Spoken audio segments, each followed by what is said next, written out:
Hello friends, welcome to Amar Pradeep English classes. ఈరోజు మనం practice session అన్నమాట. ప్రొనౌన్స్కి సంబంధించి మనం డిఫరెంట్ టైప్స్ గురించి మనం ఎక్స్ప్లెయిన్ చేస్తూ వస్తున్నాం కదా.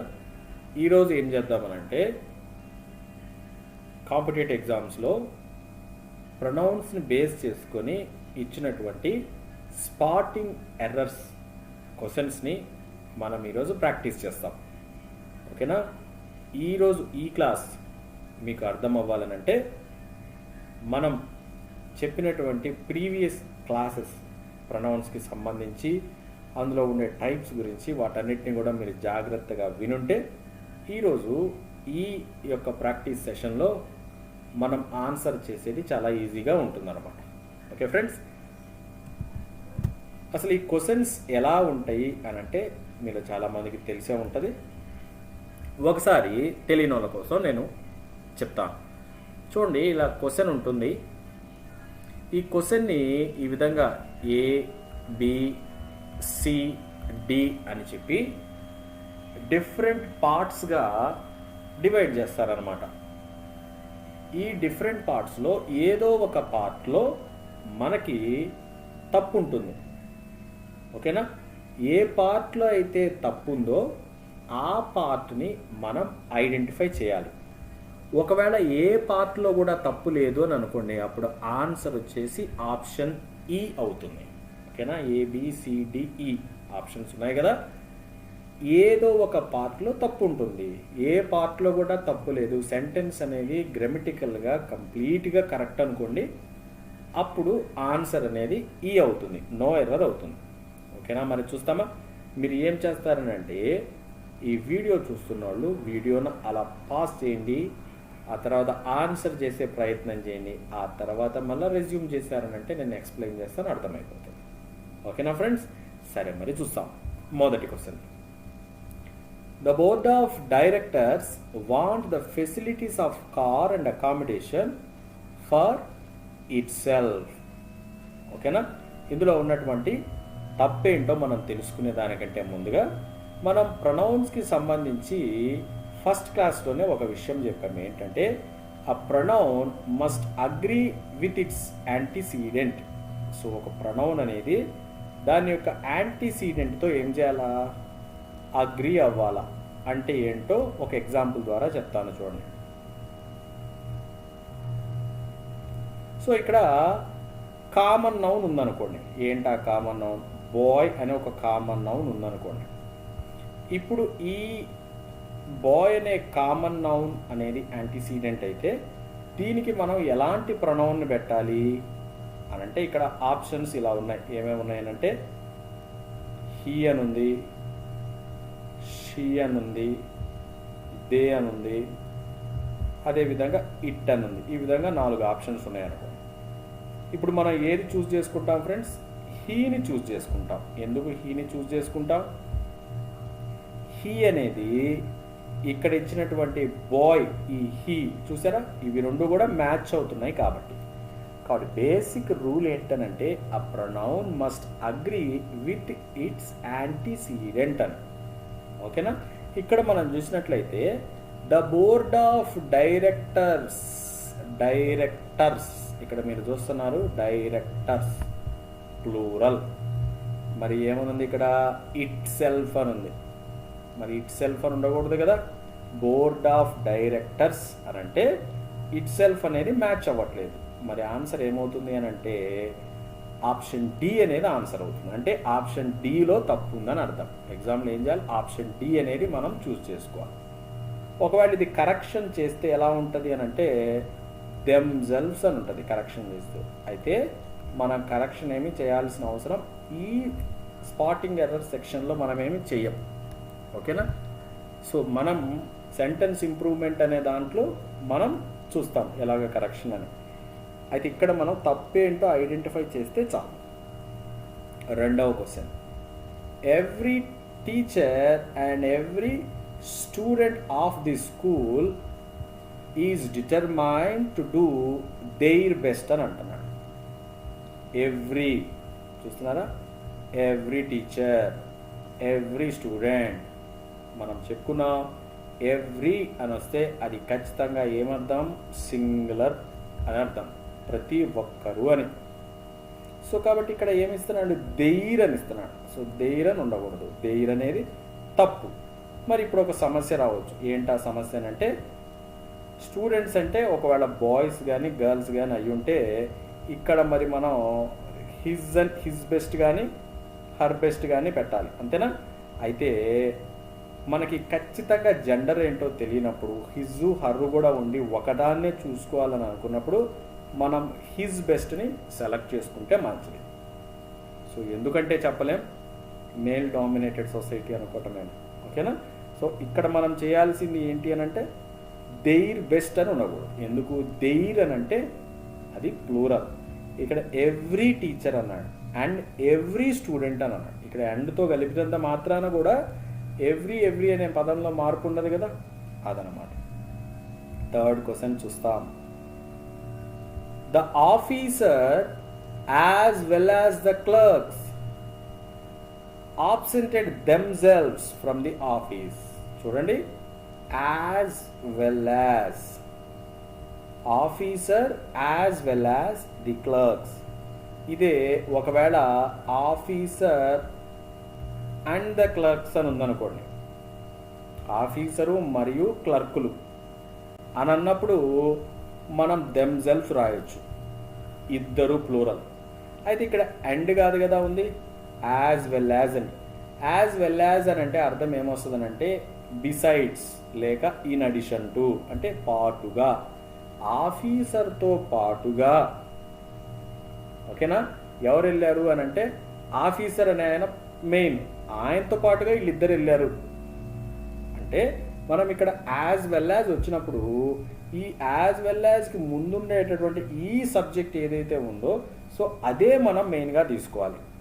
సో కాబట్టి ద ఆఫీసర్ అంటే సింగులర్ లెక్కే తీసుకోవాలి. యాజ్ వెల్ యాజ్ అంటే పాటుగా, ఇన్ అడిషన్ టు లేక బిసైడ్స్. అండ్గా నచ్చున్నట్లయితే ఇక్కడ మనం దెమ్సెల్వ్స్ అని రాసేవాళ్ళం, బట్ ఇక్కడ యాజ్ వెల్ యాజ్ అని ఉంది కాబట్టి ది ఆఫీసర్ అని అంటున్నాను కాబట్టి ఇక్కడ మనం ఏం చేయాలి అంటే దెమ్సెల్వ్స్ అనేది రాయకూడదు. మరి ఏం రాయొచ్చు అని అంటే హిమ్సెల్ఫ్, ఓకేనా? ఎందుకు ఆఫీసర్ హీ అని అనుకుంటే హిమ్సెల్ఫ్, దెమ్సెల్వ్స్ అనేది తప్పు. ఓకే ఫ్రెండ్స్, తర్వాత మనం ఇంకొన్ని చూస్తే there were 5 active workers and 3 lazy 1 in the factory. ఓకేనా? ఇందులో ఉన్న తప్పు చూస్తాం. చూడండి, 5 యాక్టివ్ వర్కర్స్ అంటున్నామా, వర్కర్ అంటున్నానా? Workers plural. మరి అలాంటప్పుడు 3 లేజీ 1 అని ఎలా అంటాను? సో 3 లేజీ 1s అని అనాలి. సో కాబట్టి ఇది వచ్చేసి తప్పు. అర్థమైంది కదా friends? So next one, there is none who can support you in this crucial period. So ఈ క్రూషియల్ పీరియడ్లో నీకు సపోర్ట్ చేసేవాళ్ళు ఎవరూ లేరు. ఇక్కడ ఏంటి ఎర్రర్ అని అంటే మీరు చూస్తే హూ అనేది ఇక్కడ తప్పు. సో ఎందుకు తప్పు అనంటే మనము రిలేటివ్ ప్రొనౌన్స్ అనేటటువంటి టాపిక్ మనం చెప్తున్నప్పుడు హూ, విచ్, దట్ వాటి మూడిటి గురించి మనం చెప్పాము. అందులో దట్ అనేది యూజ్ అయ్యే సందర్భాల గురించి మనం చెప్తూ none, no one, someone, somebody, all, so ఇలాంటివి వచ్చినప్పుడు దట్ రాయాల్సి ఉంటుంది అని చెప్పాం.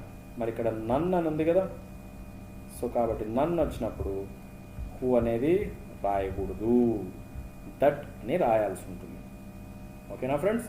తర్వాత any of the 2 photos which reflect the natural beauty of Kashmir is worth seeing. ఓకేనా? ఇందులో ఉన్నటువంటి తప్పేంటో మనం చూసినట్లయితే ఇక్కడ 2 photos, 2 ఫొటోస్ గురించి మాట్లాడుతున్నాం. అవును కదా? మనం చాలా క్లియర్గా ఈ ఎగ్జాంపుల్ కాదు కానీ ఇటువంటి ఒక సెంటెన్స్నే తీసుకొని మనం క్లాస్ చెప్పడం జరిగింది. సో 2 అని అన్నప్పుడు అది పాజిటివ్ అయితే ఐదర్ అని, నెగిటివ్ అయితే నైదర్ అని రాయాల్సి ఉంటుంది అని చెప్పాను. సో ఇక్కడ నాట్ ఎక్కడ లేదు కాబట్టి ఇది పాజిటివే. మరి 2 అని ఉంటే ఎనీ అని రాయకూడదు, ఐదర్ అని రాయాలి. సో ఎనీ అని ఉండకూడదు, అది ఇందులో తప్పు. ఓకేనా ఫ్రెండ్స్? తర్వాత చూస్తాం. The guests whom we were talking about have arrived are my relatives. No error. ఇక్కడ మీరు చూడండి, ఎవరి గురించి మాట్లాడుతున్నాము? గెస్ట్స్ గురించి మాట్లాడుతున్నాం. ఇందులో రిలేటివ్ ప్రొనౌన్ అంటే రిలేటివ్ క్లాజ్ ఒకటి ఉంది. ఏంటి? whom we were talking about అనేది రిలేటివ్ క్లాజ్. సో ఈ క్లాజ్ అనేది ఒక ఇన్ఫర్మేషన్ మనకిస్తుంది. The guests have arrived. Have అంతే కదా, గెస్ట్ అంటే ప్లూరల్ కాబట్టి హ్యావ్ కరెక్టే. The guests are my relatives. Guests అంటే ప్లూరల్ కాబట్టి ఆర్ కూడా కరెక్టే. So whom we were talking about, ఇందులో కూడా ఎటువంటి తప్పు కూడా లేదు. సో కాబట్టి ఇది అబ్సల్యూట్లీ ఈ 7th క్వశ్చన్ వచ్చేసి ఇందులో ఎర్రర్ ఏమీ కూడా లేదు. కాబట్టి ఇది ఖచ్చితంగా ఇది రైట్. సో ఆ తర్వాత 8th క్వశ్చన్ మనం చూస్తాం.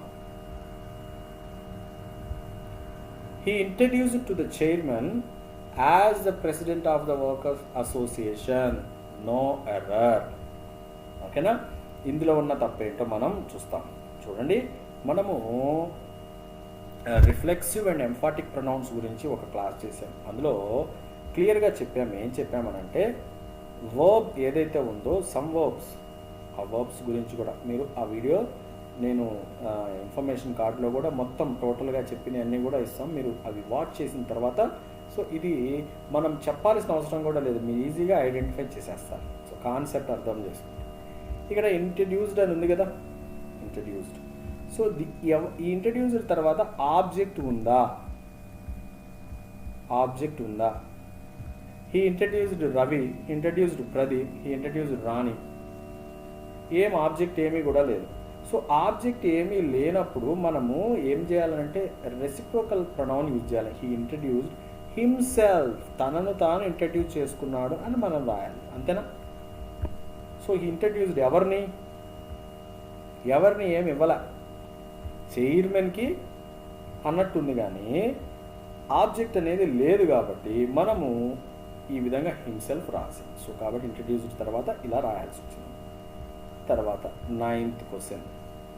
ఈ 9th క్వశ్చన్ మనం చూసినట్లయితే as a student of arts you are much better than him. As a student of arts you are much better than him. So ఇక్కడ హిమ్ అని ఉండకూడదు ఫ్రెండ్స్, ఏమని ఉండాలంటే హీ అని ఉండాలి. ఇప్పుడు మీకు ఒక సందేహం రావచ్చు, అదేంటి దాన్ హీ అని ఎందుకు అనంటే నేను ఇక్కడ ఒక చిన్న ఎగ్జాంపుల్ రాసి దీన్ని అర్థం అయ్యేటట్టు చెప్పే ప్రయత్నం చేస్తాను. చూడండి, ఇక్కడ హీ లైక్స్ కాఫీ అని ఉంది, ఒక సెంటెన్స్ అనుకున్నాం. ఓకేనా? అదేవిధంగా ఐ లైక్ కాఫీ అని ఇంకొక సెంటెన్స్ ఉంది. ఓకేనా?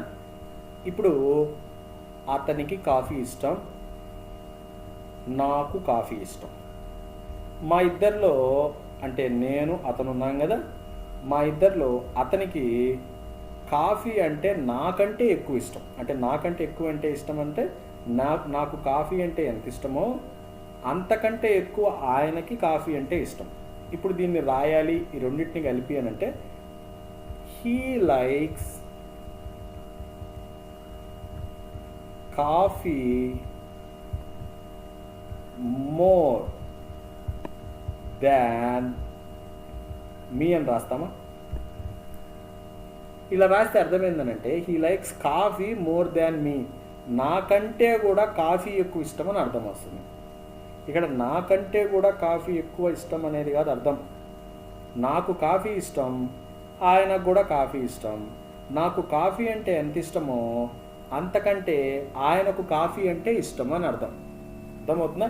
అంటే ఇప్పుడు మనం ఎలా రాస్తాం? He likes coffee more than I like coffee అని, అంతేనా? ఐ లైక్ కాఫీ బట్ నాకంటే he likes coffee more. So కాబట్టి దాని తర్వాత ఏమొచ్చింది చూడండి, మీకు మీ అనే ఆబ్జెక్టివ్ కేసు వస్తుందా, సబ్జెక్టివ్ కేసు వస్తుందా? సబ్జెక్టివ్ కేసు అయి వస్తుంది. సో మరి ఇక్కడ కూడా మనకి యాజ్ ఎ స్టూడెంట్ ఆఫ్ ఆర్ట్స్గా యూ ఉన్నాడు, హీ, వీళ్ళిద్దరిలో ఇద్దరు కూడా గుడ్డే. అయితే యూ అనేవాడు ఇంతకంటే బెటరు అని అంటున్నప్పుడు you are much better than he, లేకపోతే you are much better than he is. So కాబట్టి ఆ హీ తర్వాత ఈజ్ అన్ని వదిలేసి జనరల్గా ఏం చెప్పేస్తున్నారు, హీ. అంటే ఇప్పుడు కూడా మనం ఏం చేయొచ్చు, he likes coffee more than I. More than I in the sense I like coffee అని అర్థం. ఇక్కడ బెటర్ దాన్ హీ అని అంటే అర్థం హీ అనే వ్యక్తి కూడా గుడ్ ఆర్ట్ స్టూడెంట్ అని అర్థం. ఓకేనా, అర్థమైంది కదా ఫ్రెండ్స్? తర్వాత చూస్తాం. He hates everybody and everything who reminds him of his blunder, no error. ఓకేనా, మరి ఈ క్వశ్చన్కి సంబంధించిన ఆన్సర్ చూస్తే క్లియర్గా చూస్తాం. ఎవ్రీబడి అని ఉంది, ఎవ్రీథింగ్ అని ఉంది. మరి ఎవ్రీబడి ఎవ్రీథింగ్ ఉన్నప్పుడు హూ అని వాడకూడదు. సరే, హూ ప్లేస్లో ఏం యూజ్ చేయాలి, దట్ అనేది యూజ్ చేయాలి. ఓకేనా, మనం చెప్పుకున్న లిస్ట్లోనే ఈ పదం కూడా ఉంది. తర్వాత 11th వన్ చూసినట్లయితే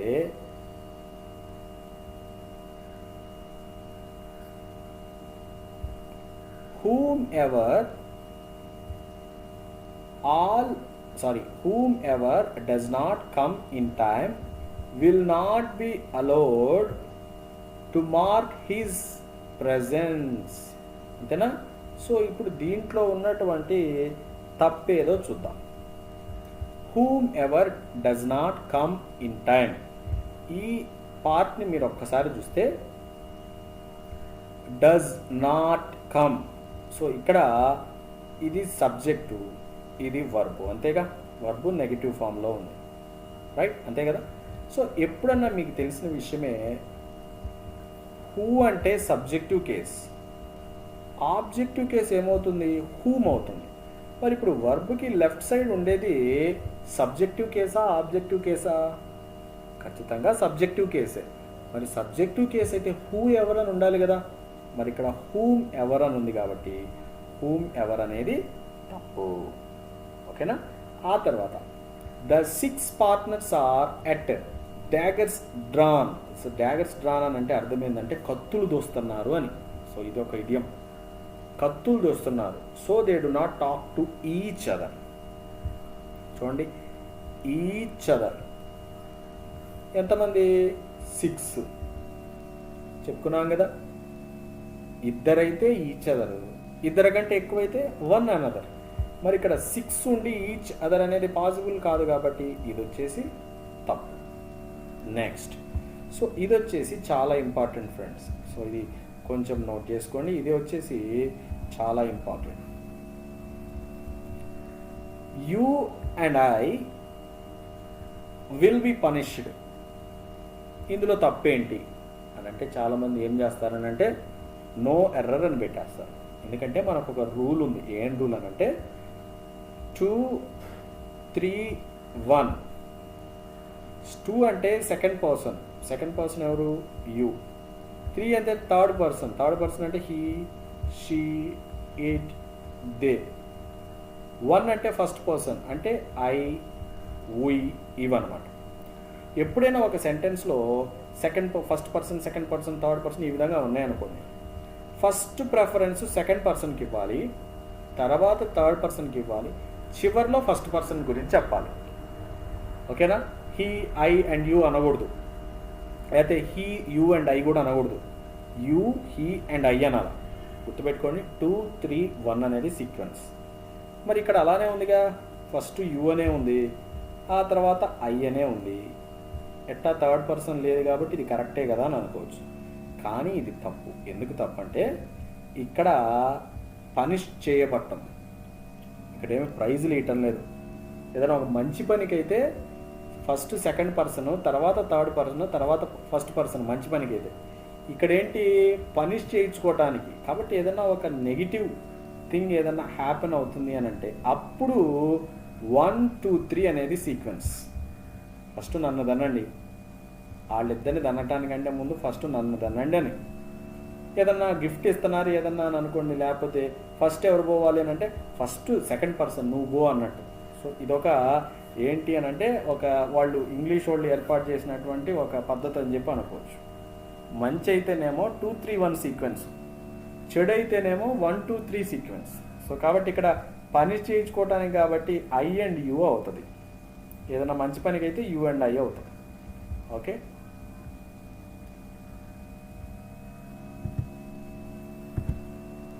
తర్వాత 14th వన్ చూస్తాం. She lent me some money with the condition that I should return the same within a month, no error. She lent me some money with the condition that I should return the same within a month. ఓకేనా, మరి ఇందులో ఉన్నటువంటి తప్పు ఏంటో చూద్దాం. She lent me some money, కొంత డబ్బులు ఇచ్చింది, ఒక కండిషన్ మీద ఇచ్చింది. ఏంటి ఆ కండిషన్? ఐ షుడ్ రిటర్న్, నేను ఆమెకు రిటర్న్ ఇవ్వాలి. ఏంటి? డబ్బులు ఇవ్వాలా? ఏమి ఇవ్వాలా? డబ్బులే ఇవ్వాలా. అంటే మనీ అనేదానికి మనీ ఇవ్వాలి. సో మనీ అనేది ఆల్రెడీ ఇక్కడ వచ్చింది కాబట్టి మనీకి సంబంధించి ఇక్కడ ప్రణవం వాడచ్చు. ఏం ప్రణవం వాడచ్చు? ఇట్ అనే ప్రణవం వాడచ్చు. అవునా? ద సేమ్ అని అంటున్నారు. సో చూడండి, ద సేమ్, మీరు చాలా జాగ్రత్తగా గమనిస్తే సేమ్ అనేది అసలుకి ప్రణవనే కాదు. సేమ్ అనేది, ద సేమ్ అనేది ఏమవుతుందంటే యాడ్జెక్టివ్ అవుతుంది. ఎట్లా అంటే సేమ్ పర్సన్ అన్నాను అనుకోండి, చూడండి సేమ్ పర్సన్ అన్నాను అనుకోండి, same person. So same person అని అంటే, సో సేమ్ అనేది ఏం చేస్తుంది? ఈ పర్సన్ని క్వాలిఫై చేస్తుంది. కాబట్టి సేమ్ అనేది ఏమవుతుంది ఇక్కడ? యాడ్జెక్టివ్ అవుతుంది. సో సేమ్ యాడ్జెక్టివ్ని కాదు మనం ఇవ్వాల్సింది. సో మనీ అంటే ఏంటి? ద సేమ్ అనేది తీసేసి మనం return that I should return it. So it in the sense money. అవును కదా, మనీ అనే దానికి ప్రొనౌన్ ఫామ్ ఇక్కడ ఇట్. ద సేమ్ అనేది ప్రొనౌనే కాదు అసలు, అది అడ్జెక్టివ్ అవుతుంది. కాబట్టి తప్పు ఎక్కడ ఉంది? డి పార్ట్లో ఉంది, ద సేమ్ అని ఉండకూడదు. Next, the teacher instructed the peon to let the students and I go into the office of principal, no error. ఇందులో ఉన్న తప్పు చూస్తాం. Let, so active voice, passive voice అవగాహన ఉన్న వాళ్ళకి తెలుస్తుంది. లెట్ అనేది వచ్చినప్పుడు ఎక్కువగా ప్యాసివ్లోనే చెప్తాం. సో చూడండి, లెట్, లెట్ మీ అని అంటాం. చూసారా, ఎప్పుడైనా మీరు లెట్ మీ చెప్పేటప్పుడు let me, let him, let her. So let తర్వాత ఆబ్జెక్టివ్ కేసు రావాలి. మరి ఆబ్జెక్టివ్ కేసు రాకుండా లెట్ తర్వాత, సో చూడండి ద స్టూడెంట్స్ అని అంటే అది మనం సబ్జెక్టివ్ కేసు ఆబ్జెక్టివ్ కేసు మనం ఐడెంటిఫై చేయలేం. కానీ ప్రణౌన్కి ఉంది కదా, ఐ అనేది సబ్జెక్టివ్ కేస్.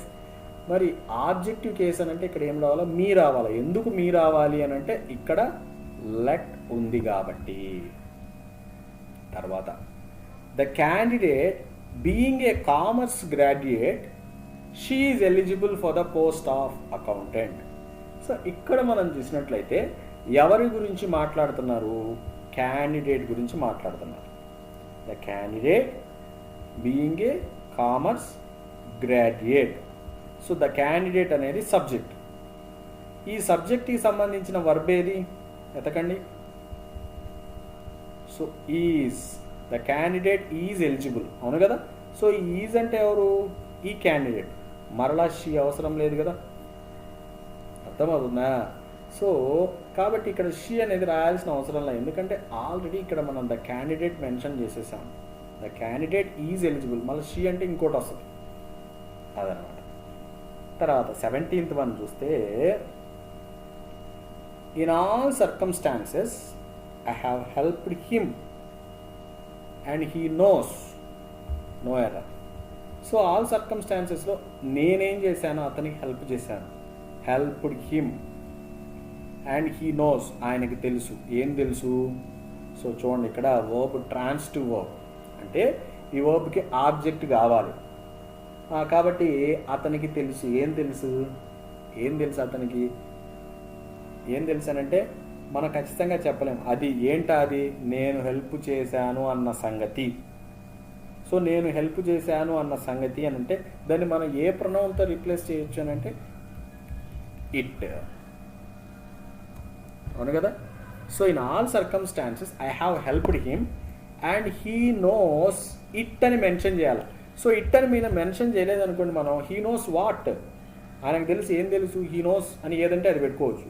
కానీ ఇక్కడ మనం చెప్పేటటువంటి సిచ్యువేషన్ ఏంటి అంటే నేను ఆయనకు హెల్ప్ చేశాను, ఆ సంగతి ఆయనకు తెలుసు, ఆ సంగతి. సో ఇట్ అనేది ఇక్కడ యూజ్ చేయాలన్నమాట. ఓకేనా. తర్వాత I don't appreciate him who laugh at others without any reason. ఓకేనా. సో ఇక్కడ మీరు చూసినట్లయితే ఇక్కడ కూడా మనకి తేడా ఎక్కడ వస్తుంది అని అంటే ఐ డోంట్ అప్రిషియేట్ హిమ్ అని అంటున్నాడు. I don't appreciate him.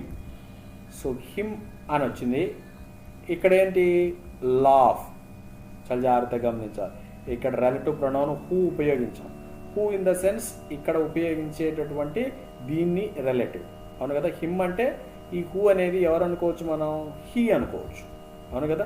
మరి హీ అని వస్తే ప్రజెంట్ సింపుల్లో హీకి ఏం రావాలా, లాఫ్స్ అని రావాలా. అవునా. మరి ఇక్కడ లాఫ్స్ అని లేదు, నేను ఇది లాఫ్ అలానే ఉంచుతాను అని అంటే హిమ్ అనేది తీసేసి మనం ఏం పెట్టవచ్చు, దెమ్ అని పెట్టవచ్చు. అంటే మొత్తం మీద ఈ హిమ్ అనేది వస్తే ఇక్కడ లాఫ్స్ అని రావాలి. ఎందుకంటే హిమ్ దాన్ని రిలేటివ్ ప్రొనౌన్ హూ పెట్టాం. హూ అంటే మన థర్డ్ పర్సన్ సింగులర్ నెంబర్, ఈ హిమ్కి హీ అని అనుకోవచ్చు. సో కాబట్టి ఇక్కడ లాఫ్స్ అనేది వస్తుంది. లేదు నేను లాఫ్ అనే వాడాలి అని అంటే ఇక్కడ ఐ డోంట్ అప్రిషియేట్ అని హిమ్ అని మనం యూజ్ చేయకూడదు. ఎలా యూజ్ చేయొచ్చు, నేను అప్రిషియేట్ చేయను, ఎలా యూజ్ చేయొచ్చు అంటే దోస్ కరెక్ట్గా ఉంటుంది. సో దోస్ కరెక్ట్గా ఉంటుంది. I don't appreciate those who laugh అనొచ్చు, హూ లాఫ్ అని అనొచ్చు. అలా కాకుండా హిమ్ అని కానీ ఉంటే లాఫ్స్ అని రాయాల్సి ఉంటుంది. సో కొంచెం గ్రామర్ ప్రజెంట్ సింపుల్కి సంబంధించి. Next, you and myself will enjoy the function being arranged in honour of the new principal. So చూసాం మనం కామన్ ఎర్రర్స్, కామన్ మిస్టేక్స్కి సంబంధించి కొన్ని వీడియోస్ కూడా చేసాం. మీరు అందరూ గమనించాలి. ఇక్కడ సబ్జెక్ట్ ఎవరండి, యూ అండ్ మై సెల్ఫ్, అంతే కదా. ఎట్లా అంటే విల్ ఎంజాయ్లో ఇక్కడ మనం చూస్తే వర్బ్ ఉంది. సో ఇటు సైడ్ ఉండేది సబ్జెక్ట్ అవుతుంది. మరి సబ్జెక్ట్ అవుతున్నప్పుడు ఎప్పుడైనా కూడా ఈ రిఫ్లెక్సివ్ ప్రొనౌన్స్ అనేవి మనకి సబ్జెక్టివ్ కేసులో రావు. అవును కదా. సబ్జెక్టివ్ కేసులో రావు. అందుకే మనం చెప్పాం మై సెల్ఫ్ ఈజ్ ప్రదీప్ అని చెప్తారు. మై నేమ్ ఈజ్ అని చెప్పాలి కానీ మై సెల్ఫ్ ప్రదీప్ అలా చెప్పకూడదని చెప్పాం. సో కాబట్టి సబ్జెక్టివ్ కేసులో మై సెల్ఫ్ రాదు కాబట్టి మనం ఏం చెప్పొచ్చు అని అంటే యూ అండ్ ఐ. సో ఇక్కడ యూ తర్వాత ఐ కరెక్టే. ఎందుకంటే ఇక్కడ ఫంక్షన్కి పోవటం అనేది మంచి పనే కాబట్టి, ఏదైనా తన్నించుకోవడానికి పోవటం అయితే ఐ అండ్ యూ అనవచ్చు. ఓకేనా. తర్వాత last one, he asked for permission to go to the cinema but his mother did not give. He asked for permission, అతడు వాళ్ళ అమ్మని సినిమాకి వెళ్తానికని పర్మిషన్ అడిగాడు. But his mother did not give, వాళ్ళ mother ఇవ్వలేదు. గివ్ ఇక్కడ కూడా ట్రాన్సిటివ్ వర్బ్. ఏమి ఇవ్వలేదు, డబ్బులు ఇవ్వలేదా, లేకపోతే ఏమి ఇవ్వలేదంటే పర్మిషన్ ఇవ్వలేదు. మరి దాని యొక్క ప్రొనౌన్ ఫామ్ ఇక్కడ మెన్షన్ చేయాలి, did not give it. So it in the sense permission. అర్థమవుతుంది కదా. గివ్ అని అట్టేనా వదిలేసేదానికి లేదు. Okay friends. సో అది ప్రొనౌన్స్కి సంబంధించినటువంటి ప్రాక్టీస్ సెషన్. సో ఇంకా మనం ప్రతి టాపిక్కి సంబంధించి కూడా కాన్సెప్ట్ చెప్తాం. తర్వాత ప్రాక్టీస్ సెషన్స్ కూడా మనం కలిగి ఉంటాం. మీరు మన ఛానల్ ఫస్ట్ టైం చూస్తున్నట్లయితే నచ్చితే లైక్ చేయండి, షేర్ చేయండి, సబ్స్క్రైబ్ చేసుకోండి. సో ఎటువంటి వీడియోస్ మీకు కావాలో కూడా నాకు కామెంట్లో తెలియజేయండి. Okay friends, that's all for today. Thank you.